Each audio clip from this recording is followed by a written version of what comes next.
This is Pat for PM Hobby here. Today we're going to be going over the new DX6R radio from Spectrum.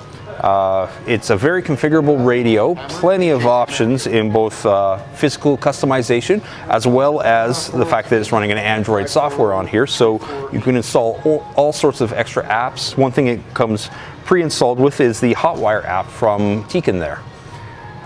They of course have their own Spectrum app on here for all the radio features, which is easily configurable there and updatable through the Google Play Store.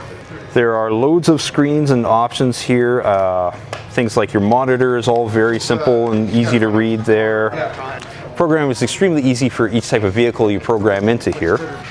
When you set up a new vehicle, it literally walks you through step by step, everywhere to plug in all your receivers, which channels to plug in everything.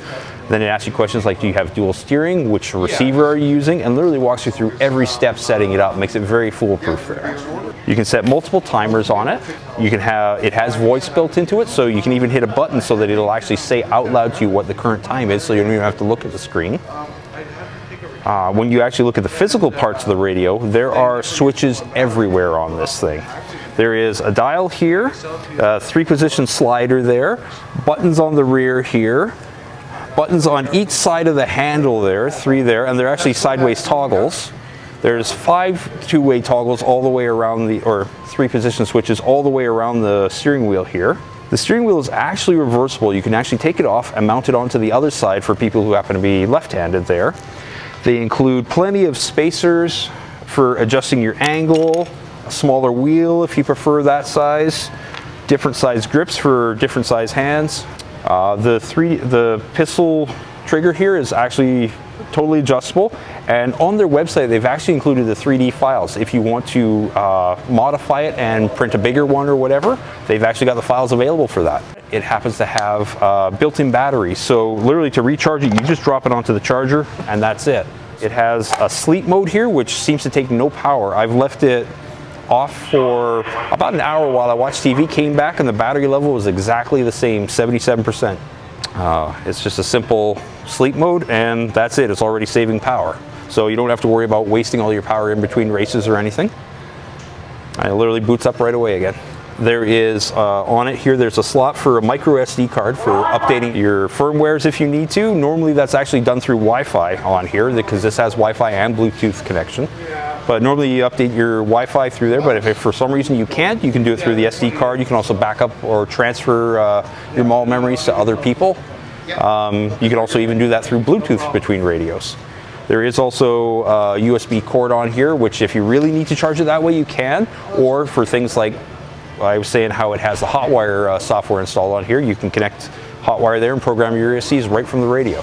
One little problem I've had with the radio so far, the little flap on here I find doesn't fit very well. It's a little bit flimsy, but that's so far my only complaint with the radio. It has a very long battery life. By default, it is on full brightness here. I haven't changed that and I get about 4 hours use out of it. And I leave the video or the screen on all the time, so I don't have it going into power saving mode. I'm sure you could get a lot longer if you actually lowered your brightness or set the screen to go inactive after a minute or so. In terms of the software, I believe this is capable of holding 250 model memories, and each one is totally customizable there. This one here, I've set everything on blue because, well, the truck is blue. So when you actually set up all your menus and pick different vehicles there, you can literally have all your vehicles there, and each one, when you select them there, it just loads it up quickly. And then this one, because the truck is green, I painted it all green, or in the menus there. And when you actually go through the setup, this truck, for example, has a light kit and sound kit.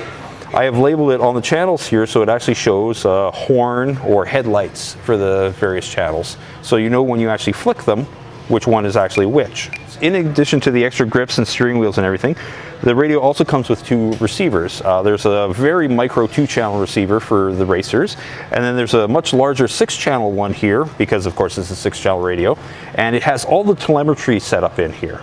So when you actually have the telemetry set up on the radio, you can have it so that there's the voltage, the temperature sensors, It can work out your RPMs if you have the sensors on there.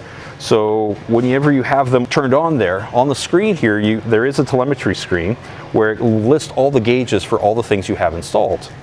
So you can actually see real-time your battery. In addition to, you can set preset points where when it reaches a certain point, it will actually tell you what the voltage is and actually say out loud through the voice. And if you're in a noisy situation where perhaps the voice is not easy to hear, it does have a headphone jack as well. They also sell a pre-made case for it, which it will easily fit your charger, and the radio just drops in nicely there. Keeps it all safe for transport to and from the tracker wherever you're going. So that's basically everything on there. I mean, there is a lot to go through on the software here. If you have any questions, feel free to give us questions or comments below in the video. And of course, subscribe and like the video if you liked it. And stay tuned for more.